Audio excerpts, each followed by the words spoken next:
வணக்கம், நான் நயினார் நாகேந்திரன் பேசுகிறேன். வரும் 22ஆம் தேதி மதுரையில் முருக பக்தர்கள் மாநாடு நடைபெற இருக்கிறது. இது கட்சி கூட்டம் அல்ல, அரசியல் மாநாடும் அல்ல. தமிழ் கடவுள் முருகனுக்காக எடுக்கப்படுகிற மாநாடு. முருக பக்தர்கள் அனைவரும் கலந்து கொண்டு சிறப்பிக்குமாறு அன்போடு வேண்டுகிறேன். நன்றி, வணக்கம். பாரம்பரியமான சுவையான புது அறிமுகம் KTV True Value Bronatile. Vinayaga Missions Law School. Admissions open. BALLB, BBALLB, BCom LLB, LLB and LLM. Kanyakumari பாராளுமன்ற உறுப்பினரான திரு விஜய் வசந்த் அவர்கள் ஈரான் இஸ்ரேல் போர் சூழ்நிலையை கருத்துல கொண்டு ஈரான்ல வேலை பார்க்கக்கூடிய 1000க்கும் மேற்பட்ட குமரி மீனவர்களோட பாதுகாப்பை உறுதி செய்து அவங்களை எப்படியாவது மீட்டு பத்திரமா தாயகத்துக்கு கொண்டு வர வேண்டும் அப்படின்னு மத்திய அரசு கிட்ட கோரிக்கை வச்சிருக்காரு. இது குறித்து அவரே தன்னோட எக்ஸ் வலைதள பக்கத்திலையும் பதிவு போட்டிருக்காரு. பிரசன்ஸை அந்த ஃபீல்ட்ல காட்டிக்கணும்ன்ற ஒரு எண்ணம் இருந்துகிட்டே இருந்தது. அதுதான் தவிர நம்ம ஒரு பெரிய ஸ்டார்டம் இதை எதிர்பார்த்து பண்ணல. இப்ப இந்த இதுவே ரெகக்னைஸ் பண்ணியிருக்காங்கன்னா அது நேரில் பெரிய விஷயம் தான் சொல்லுவேன். இப்போ தந்தையோட மறைவுக்கு பிறகு அந்த டைம் பேசினாங்க. ஸோ அந்த குடும்பத்துக்கு தான் நாங்கள் சில விஷயங்கள் பண்ண வேண்டியது இருக்குங்கிற மாதிரி காங்கிரஸ் சில தலைவர்கள் பேசினாங்க. ஸோ எளிமையாக நடந்துருச்சு அவங்களுக்கு இந்த சீட் வந்தது இல்லை அப்படின்னு நம்ம சொல்ல முடியாது. ஏன்னா அதாவது அப்பாவுடைய தொண்டு காங்கிரஸ் கட்சிக்கு பார்த்தீங்கன்னா ஈடு கொடுக்க முடியாத ஒரு இது. கட்சிக்கு மட்டும் இல்லை, மக்களுக்கும் சரி, சமுதாயத்துக்கும் சரி, அதே மாதிரி வியாபாரிகளுக்கும் சரி. ஸோ அவங்களோட ஜேர்னி ஒரு பெரிய ஜேர்னி.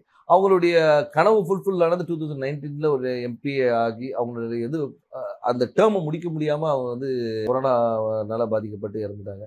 இதில் என்னன்னா அந்த டைமில் தான் எனக்கு அப்பாவோட கனவுகளை நிஜமாக்கணும். ஏன்னா அது வரைக்கும் இருக்கும்போது நம்ம ஒரு ஃப்ரண்ட் ரன்னராக இல்லவே இல்லை. நான் அரசியல்னாலும் அப்பா கூட நான் ஈடுபாட்டில் இருந்தேன். நான் ஃபஸ்ட்டு அப்பா மேயர் எலெக்ஷன்லேருந்து கேம்பெயின்ஸ் போயிருக்கேன். அப்போ காலேஜ் ஸ்டூடெண்ட் நான். ஸோ அந்த மாதிரி நம்ம பிஹைண்ட் இதில் அப்பா இப்படி பண்ணலாம்ப்பா அப்படி பண்ணலாம்ப்பான்னு கன்னியாகுமரி வரும்போது நாங்கள் ரொம்ப இன்வால்வாக இருந்தோம். ஃபார் எக்ஸாம்பிள் பார்த்தீங்கன்னா நோவல் டாட்டா அவர்களை பார்த்து டிசிஎஸ் கொண்டு வரணும்னு கேட்டோம். அதே மாதிரி ஒரு ஜப்பான் நிறுவனத்தோட கடல் சீத்தத்தை எப்படி பண்ணலாம்னு பேசணும். அப்பா முயற்சி எடுத்து ஏர்போர்ட்டே வர ஃபீஸிபிலிட்டி இல்லைன்னு சொல்லும்போது ஒரு எக்ஸ்பர்ட்ஸை கூட்டு அவங்கள டெல்லி கூட்டு போய் வாங்கி எஸ் இஸ் ஃபீஸிபிள்னு சொல்லி ஃபர்ஸ்ட் ஃபேஸ் பண்ணி செகண்ட் ஃபேஸ் ஓகே. ஸோ இந்த மாதிரி ஒரு விஷனோட போயிட்டு இருக்கும்போது திடீர்னு மறைந்த உடனே ஐயோ அது பண்ண வேண்டிய கடமை நம்மளுடைய கடமைன்னு நான் சொல்லுவேன். ஒரு தந்தையை விட்டு பண்ணிகளை மகனாக செய்ய வேண்டியது.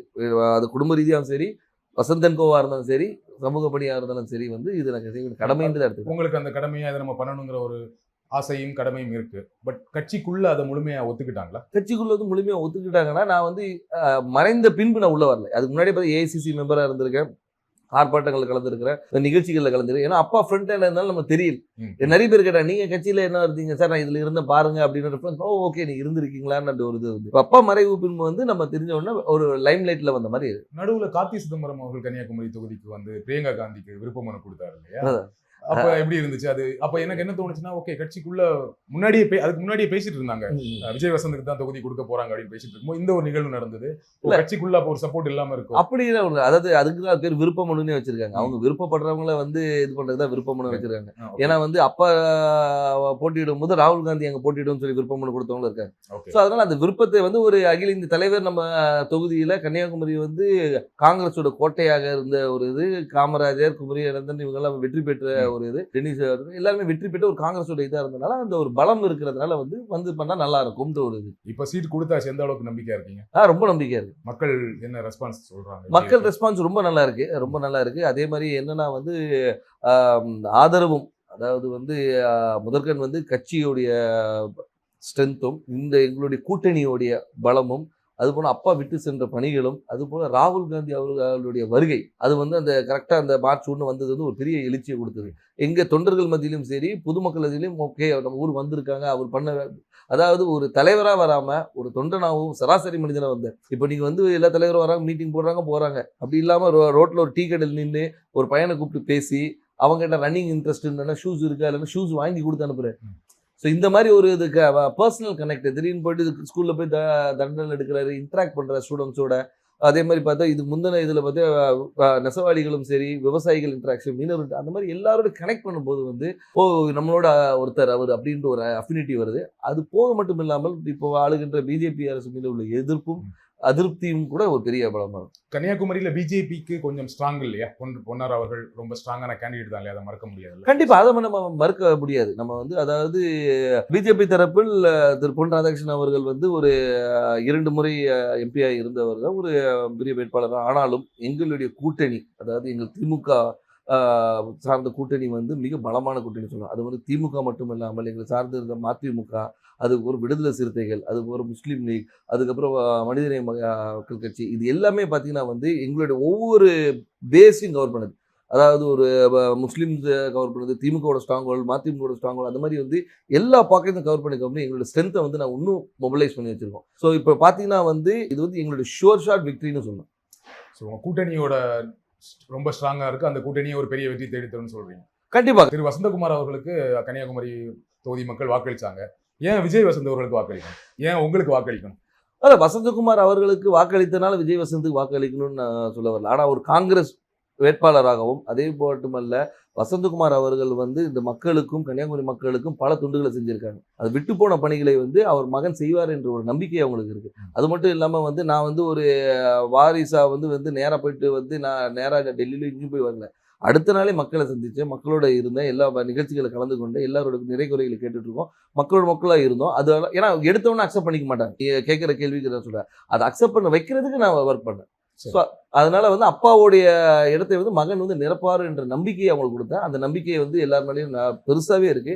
அதனால வெற்றி வாய்ப்பு ரொம்ப நல்லது. குமரி மாவட்டத்துல வரீங்க, ரொம்ப படிச்ச மாவட்டம், ஆனா அங்க நிறைய பிரச்சனைகளும் இருக்கு. அதை கரெக்டா ஐடென்டிஃபை பண்ணிருக்கீங்களா? என்னென்ன திட்டங்கள் வச்சிருக்கீங்க? கண்டிப்பா. அதாவது வந்து நீங்க கன்னியாகுமரியை பொறுத்த வரைக்கும் பார்த்தீங்கன்னா வந்து இந்த மிக்ஸ் ஆஃப் ஆல்னு சொல்லலாம். அதாவது கடல் இருக்கு, மலை இருக்கு, எல்லாமே இருக்கு. அதனால வந்து மக்களுடைய தேவைகளும் அவங்களுடைய இதுவும் நிறைய வேறுபாடுகள் இருக்கு.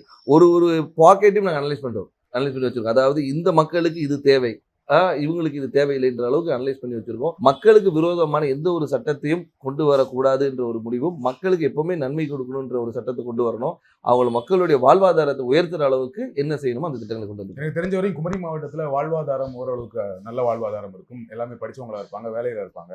ஆனா என்னன்னா அங்க என்ன வேலை கிடைக்குன்னா, ஒண்ணு படிச்சு முடிச்சா டீச்சர், பெண்களா இருந்தா நர்ஸு, அப்படி இல்லைன்னா இப்போ ஒரு சமீப 10 வருடங்களாக சாஃப்ட்வேர் இன்ஜினியர் நிறைய பேர் வந்து சென்னையில வேலை பார்க்குறாங்க, ஃபாரின் போவாங்க, கப்பல் போவாங்க, இந்த மாதிரி வேலை செய்வாங்களே தவிர மாவட்டத்துக்குள்ள வேற என்ன வேலை வாய்ப்புனா எதுவுமே பெருசா கிடையாது. ஃபேக்டரிஸ் கிடையாது, சாஃப்ட்வேர் கம்பெனிஸ் கிடையாது. அப்ப அதற்கான திட்டங்கள் என்ன? அதற்கான திட்டங்கள் நிறைய கொண்டு வர திட்டங்கள் நிறைய இருக்குது. ஏன்னு சொல்லிங்கன்னா வந்து நீங்கள் சொல்கிற ரிக்குவயர்மெண்ட்ஸ் மட்டும் பார்த்தீங்கன்னா வக்கீல்களும் நிறைய இருக்குது, டாக்டர்ஸ் நிறைய இருக்கிறாங்க. நீங்கள் சொன்ன அது நர்ஸ் டாக்டர்ஸ். அது மட்டும் இல்லாமல் வந்து லிட்ரஸி ரேட் அதிகம் இருக்கிறதுனால வந்து இவங்க பல இடங்களில் ஸ்ப்ரெட் பண்ணியிருக்கிறாங்க. ஸோ அது மாதிரி தொழிற்சாலைகளை கொண்டு வரது வந்து ஒரு சில பாக்கெட்டில் கொண்டு வரலாம். இப்போ பார்த்தீங்கன்னா நீங்கள் தொழிற்சாலைகள் வந்து ஒரு இடத்துல அதே மாதிரி கடற்புற கதை வந்து டெவலப் பண்ணுறது என்னென்ன கொண்டு வரணும். ஸோ தொழிற்சாலை கொண்டு வருது. அதனால வந்து ஒவ்வொரு ஊர் இப்போ பார்த்தீங்கன்னா ரப்பர் ஃபேக்ட்ரி இருக்காங்க, ரப்பர் ஃபேக்ட்ரியை வந்து நம்ம டெவலப் பண்ணலாம். ஸோ வந்து அது மாதிரி தொழிற்சாலை நிறைய இருக்குது. அதே மாதிரி வேலை வாய்ப்பு திட்டங்களும் நிறைய கொண்டு வரலாம். நம்ம என்னன்னா நம்ம மக்கள் என்னென்னா இங்கே இருக்கிற மக்கள் எல்லாமே பாதி பேர் வெளியே தான் இருக்கிறாங்க. இப்போ இந்த கொரோனால தான் நமக்கு தெரிஞ்சு பாதி ஊரில் இருக்கும், இவ்வளோ பேர் வந்து நம்ம ஊரை சார்ந்தவங்க இந்த தமிழ்நாடு முழுக்க இருக்காங்க தெரியுது. வணக்கம், நான் நயினார் நாகேந்திரன் பேசுகிறேன். வரும் 22ஆம் தேதி மதுரையில் முருக பக்தர்கள் மாநாடு நடைபெற இருக்கிறது. இது கட்சி கூட்டம் அல்ல, அரசியல் மாநாடும் அல்ல, தமிழ் கடவுள் முருகனுக்காக எடுக்கப்படுகிற மாநாடு. முருக பக்தர்கள் அனைவரும் கலந்து கொண்டு சிறப்பிக்குமாறு அன்போடு வேண்டுகிறேன். நன்றி, வணக்கம். பாரம்பரியமான சுவையான புது அறிமுகம் KTV True Value Bronatile. Vinayaga Missions Law School. Admissions open. BA LLB, BBA LLB, BCom LLB, LLB and LLM.